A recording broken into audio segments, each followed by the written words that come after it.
श्रीराम जय राम जय जय राम। आपण ऐकत आहोत गोंदावलेकर महाराजांची प्रवचने। 19 मे। भगवंताचे प्रेम वाढविण्याची कृती करावी। जगात देवाणघेवाण हा नियम आहे। लाकडाचे 2 तुकडे जोडायचे असतील तर प्रत्येकाचा थोडा थोडा भाग तासून नंतर एकमेकात बसवतात आणि मग उत्तम रीतीने सांधा बसतो।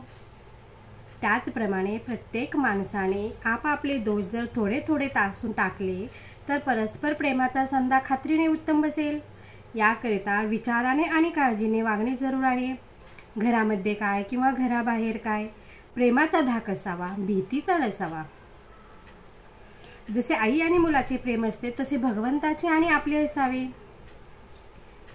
असा नियम आहे की ज्याला आत बाहेर भगवंताचे प्रेम आले तो भजनामध्ये नाचत असताना त्याचा स्पर्श दुसऱ्याला झाला की तोही भगवंताच्या प्रेमाने नाचू लागतो। भगवंताचे प्रेम हे एक मोठे वेड आहे जे ते ज्याला लाभेल तो भाग्याचा खरा।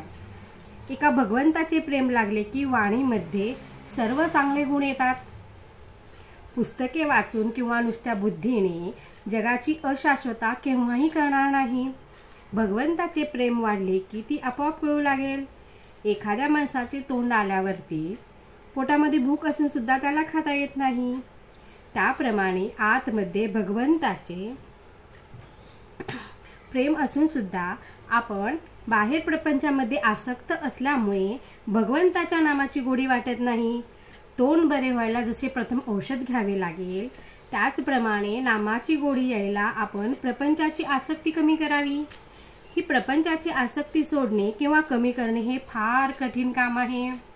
त्याकरिता भगवंताबद्दल आपलेपणा, अनुसंधान आणि सत्संग हे 3 उपाय आहेत। भगवंत हा बहुरूपी आणि अनंत ठिकाणी नटणारा असा आहे, म्हणून त्याच्या प्राप्तीसाठी अनंत साधने असली पाहिजेत। ज्याच्या त्याच्या मनोरचनेप्रमाणे जो तो आपापले साधन करील, पण या सर्व साधनांच्या मध्ये भगवंताचे प्रेम हे सर्वसामान्य असले पाहिजे।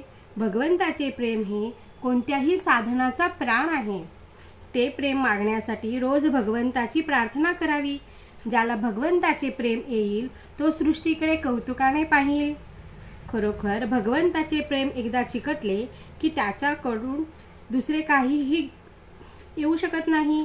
भगवंताच्या नामाला नीती हे पथ्य आहे। ते सांभाळून जो वागेल त्याचे भगवंतावरचे प्रेम वाढेल। भगवंतावर अत्यंत निष्ठा ठेवा, प्रेम ठेवा। भगवंत हा कष्टसाध्य नसून सुलभ साध्य आहे। जो हीनाहून हीन आणि अडाण्यातला अडाणालाही आहे त्याला सुद्धा मिळणारा असा भगवंत आहे। ज्याला भगवंताचे प्रेम यावे असे वाटते त्याने नाम घेणे हा एकच मार्ग आहे। श्रीराम।